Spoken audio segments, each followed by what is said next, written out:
يلا بينا نحضر ماتش الاهلي وبتروجيت في الدوري. اول ما وصلنا لقينا طقم سلوفيني قاعد مخصوص عشان جراديشار. بعد كده جمهور الاهلي ادى رسائل دعم لعماد النحاس وقال له ده شكل جمهور الاهلي الموجود النهارده في الاستاد. كابتن عماد النحاس عمل النهارده كل حاجه الناس عايزاها. عايزين علي معلول لاول مره على الدكه النهارده. عايزين اشرف بن شرقي اساسي. كل اللي انتوا عايزينه وانا معاكم. بدا الماتش ده جمهور الاهلي كله يتمناها، الاول في الثاني على طول.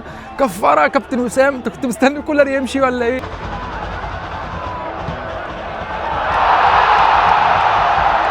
عيني على التاني يا كابتن عماد.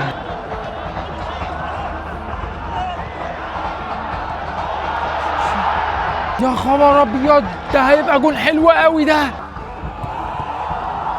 ولكن الاهلي بعد سيل من الهجمات لبس جونين محدش كان متوقع ازاي يجوا في الشوط الاول. ايه يا رامي، ده انت داخل تموته ولا ايه؟ يا ترى هيجي الاول ولا هوب الاول لبتروجيت؟ الاول لبتروجيت من ضربه جزاء على رامي ربيعه في دخله غشيمه قوي. التغيير الاول للاهلي اشرف داري اصابه. انا بدات احس ان داري ازاز مش زينا كده.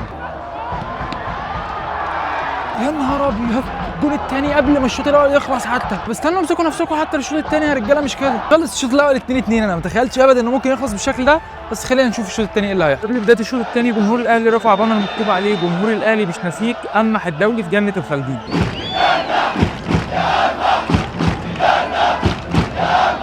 بدأ الشوط الثاني زي الشوط الاول بسيل من الهجمات للاهلي عشان يجيبوا الجون الثاني. ابيض يا بن شرقي. طبعا اللي بيحصل ده شيء من الخيال. 3 تغييرات في الدقيقه 60 وقفشه كمان بينزل، غريبه.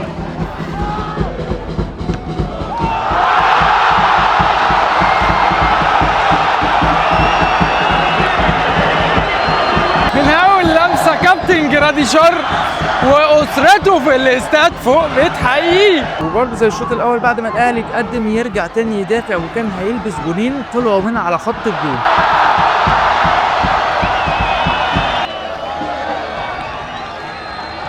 الجون الرابع للاهلي وامام عاشور بيعتذر للجمهور غالبا على الخروج الافريقي. يا ترى هيلغي ولا هيحسب هدف؟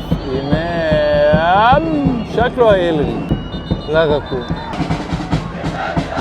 يا ولد يا قفشه. خلص الماتش الاهلي هجوميا كويس، دفاعيا في الشلاحات. لبس جونين وكان في جونين طالعين من على الخط. يلا بينا نشوف عماد النحاس هيقول ايه في اول مؤتمر صحفي ليه. احنا النهارده شفنا الاهلي كان قوي هجوميا جدا او في اغلب اوقات الماتش، بس دفاعيا في هجمات كتير كانت خطر على الاهلي. دخل فيه جونين، في جونين تقريبا كانوا طالعين من على خط الجون. لما توصل لجول كتير المفروض تسجل. ضيعنا فرص، لكن للاسف قابلنا طبعا ضربه الجزاء ممكن تكون فرقت شويه. وبس كده، الحمد لله.